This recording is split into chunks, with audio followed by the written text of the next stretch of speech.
Well, thank you all for being here this afternoon, and I appreciate all of you coming as we talk about this significant investigation that occurred here in Seminole County, led by the Seminole County Sheriff's Office. As you know, in Seminole County, we take pride in our high quality of life, our historically low crime rates, and the unique relationship that we have with our local, state, and federal partners, as well as the community that we serve.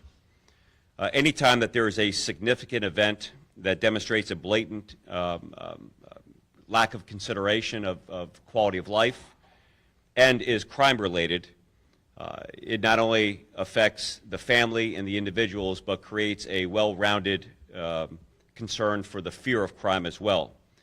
And we take those situations to heart anytime that we're exposed to that and do our best to make sure that we solve those crimes and lower those fears associated with that. With that in mind, I'm here to announce that we have made a total of 13 arrests associated with a high-profile case from January of 2023, which was a drive-by shooting, leaving one person deceased and 5 others wounded.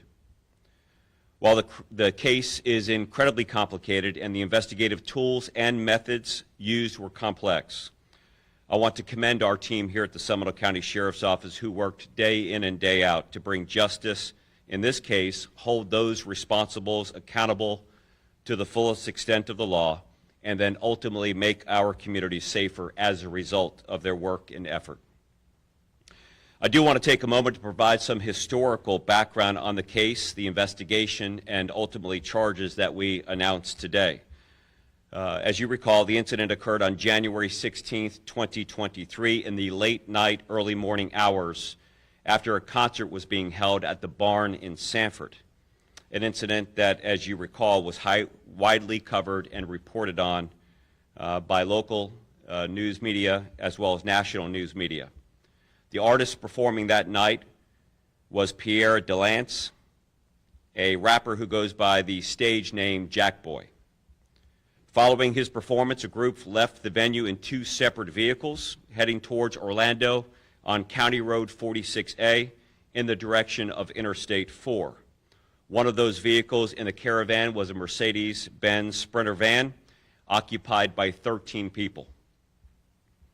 We know from experience and history that Jack Boy frequently travels with a large group or entourage of people, including personal security members for his organization and his team, as well as promoters that are with him. The Sprinter van was following behind an SUV that Jack Boy was actually traveling in those early morning hours. At approximately 2:20 in the morning, deputies in the area of County Road 46A and Reinhardt Road in unincorporated Seminole County heard gunshots in the vicinity where they were located. They observed several vehicles at the intersection of 46A approaching Reinhardt Road and witnessed multiple gunshots being fired towards the Sprinter van of what appeared to be coming from a dark-colored 4-door passenger vehicle. That is when deputies noticed a black Nissan, which they believed to be connected to the incident. Deputies attempted to perform a blocking-in maneuver with their patrol vehicles when the suspect's vehicle sped up and attempted to flee. However, we were able to successfully block in that Nissan to prevent the driver from escaping. A subsequent search of that vehicle yielded numerous .223 armor-piercing rounds, which matched the caliber of the cartridges later found on the roadway where the shooting occurred. While the deputies were engaging with the driver of that Nissan vehicle, the driver of the Sprinter van drove directly to a nearby hospital, believing that it was not safe to pull over on the side of the road and want to ensure that the victims inside of the van were treated as quickly as possible. Upon arrival at the hospital, it was determined that 6 female occupants that were traveling in that van were shot and wounded, 6 of the 13. Princess Tolliver, 31 years of age, from Tallahassee, Florida, a civilian employee of the Florida State University Police Department, sadly died as a result of her injuries. The other 5 victims were treated and eventually released from the hospital. Ms. Tolliver has been in our area and was in our area for the weekend, and she was simply out that night enjoying time with her friends, enjoying a concert. Her murder was the result of the criminal actions of others who demonstrated a total disregard for human life. In fact, our detectives have determined that none of the victims were the intended target that night. We found that the likely motive for the incident stemmed from a very public, high-profile dispute playing out on social media and in the court system involving Jack Boy and a known associate of the shooters, another rap artist, Bill Capri, known by the stage name Kodak Black. At this time, Capri is not currently facing any charges in Seminole County, and we do not have any evidence that he is directly linked to this crime. Our investigation found that the shooters thought that Jack Boy was a passenger in the van and was likely the intended target of the shooting. Those arrested in this investigation are members of a criminal street gang known as OTF, On Top Forever, with a known presence here in Seminole County. OTF is a known subset of the National Gangsters Murder Crip Street Gang.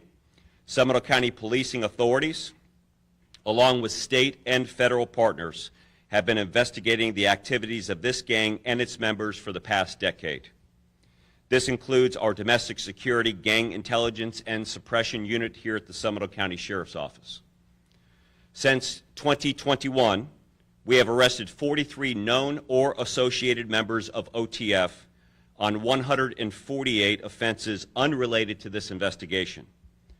These charges include involvement in other shootings, drugs, weapons, and other serious criminal activities, targeting and involving a lot of folks that are also engaged in similar criminal activities.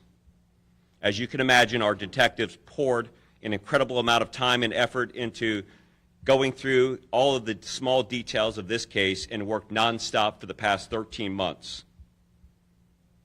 Through conventional investigative tools and modern technology, we were able to piece together this investigation, obtaining more than 120 search warrants, allowing us to put some dangerous individuals behind bars for very serious crimes.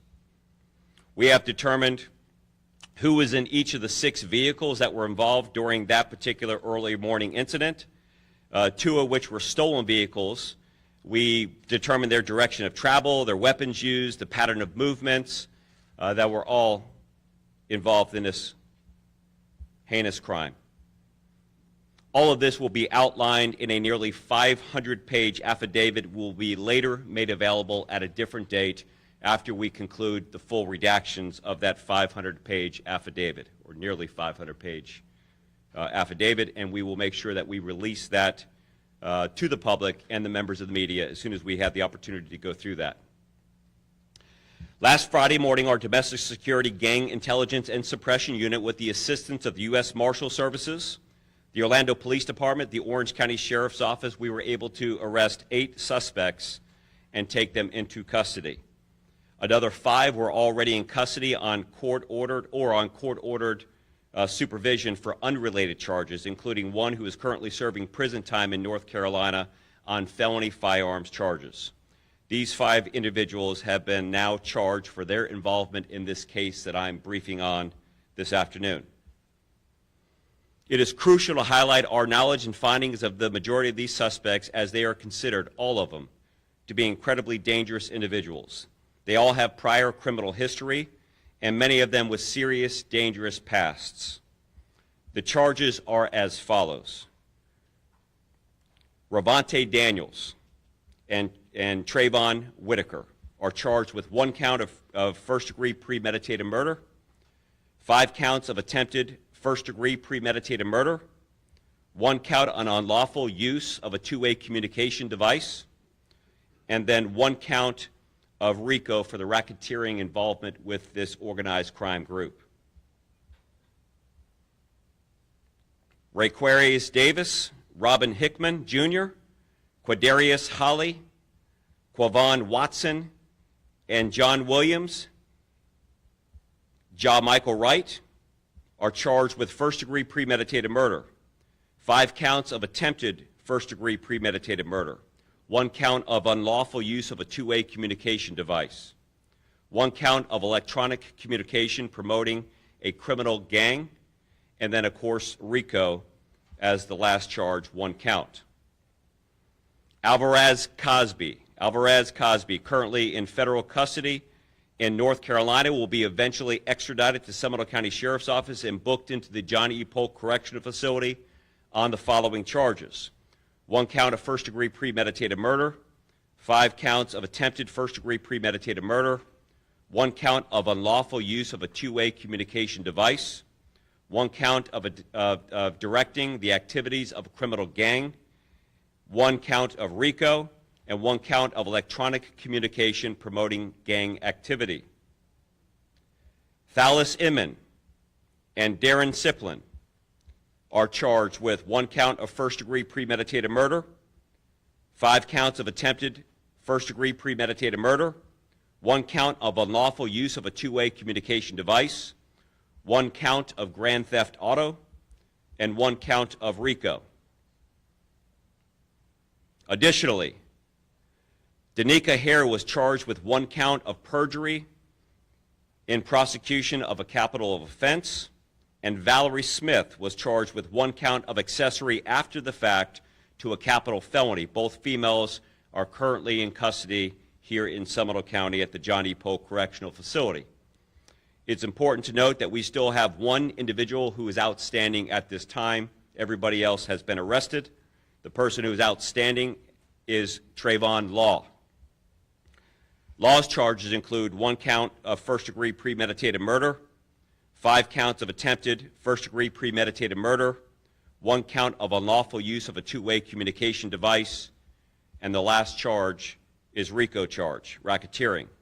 Seminole County detectives are actively looking for and following up on leads to locate Law at this time. If you have any information about Trayvon Law's whereabouts, we ask that you please contact us with that information or call Crime Line at 1-800-423-TIPS or **TIPS. Tips provided to Crime Line are obviously anonymous, and you could be eligible for a reward. By now, it goes without saying that Law should be considered dangerous, and citizens should contact law enforcement officers with any information that they have about his whereabouts.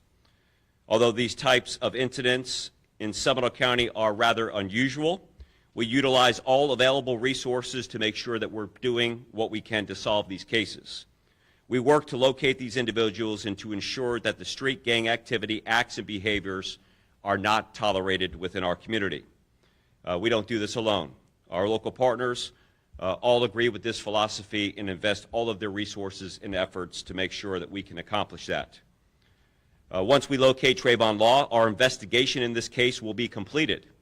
Unless additional information becomes available, again, the Office of the State Attorney's 18th Judicial Circuit will be prosecuting this case, and I want to thank them for their hard work with our investigators as well.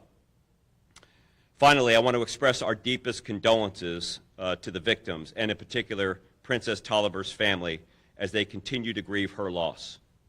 Princess's father, Ed, is here with us today, and her mother has asked us to release a statement on her behalf, which we will make available at the conclusion of this press conference. While these arrests do not bring your daughter back, I hope that you're able to find some solace in knowing that the suspect's fate are now in the hands of the justice system. Please know our thoughts and prayers are with you and your family and have been during this tragic incident and horrible, horrible loss. Again, with that, it's again a complicated, in-depth investigation that has involved many organizations. I want to thank the leaders on our case, our detectives, our investigators, our partnership with the State Attorney's Office. When you talk about 13 months and the amount of search warrants, this is probably one of the most significant follow-up investigations that we've had here in the history of the Seminole County Sheriff's Office, and I want to commend them for that. So with that, there will be a lot of information that is going to be released to you. A lot of information, as you can imagine, with a 13-month investigation that you'll have to go through. And as soon as we can get that nearly 500-page affidavit redacted and released to you, you will have that with you as well. So with that, I'll open for questions that I can answer for you. Sheriff, did these suspects, did they believe they would profit somehow financially from this, or was this because they thought they were doing something So we don't know the answer to the question of what their individual motive was as far as whether or not they were paid for this. We don't believe that they were paid for this. We do believe as a newly established Crips organization, they were looking for street validation. It was clear that they had been watching this very public debate between Kodak Black and Jack Boy, which was not only playing out on social media and in other forms of entertainment media, but also in the court system, and probably took this as an opportunity to make a name for themselves working in this space. The investigation did not reveal that there was any financial compensation or that Kodak Black had arranged direct involvement with them to do this. That's got to shake you to your core. This entire case is incredibly frightening to think that we look at nothing more than you know, people coming in to Seminole County from out of the area, want to spend time with friends, go to a concert. I mean, things that most people have done, and at 2:20 in the morning to be the victim of a drive-by shooting with .223 armor-piercing rifle rounds is incredibly frightening. I think that when we look at this thing,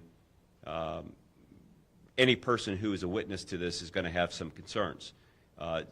Gang activity has always been a problem throughout this country, and you look at the amount of cases that we've made simply on this OTF organization. Now, the good news is with all of these arrests and taking out some of the leaders of this organized criminal enterprise, it's absolutely going to make Seminole County and Central Florida a much safer place.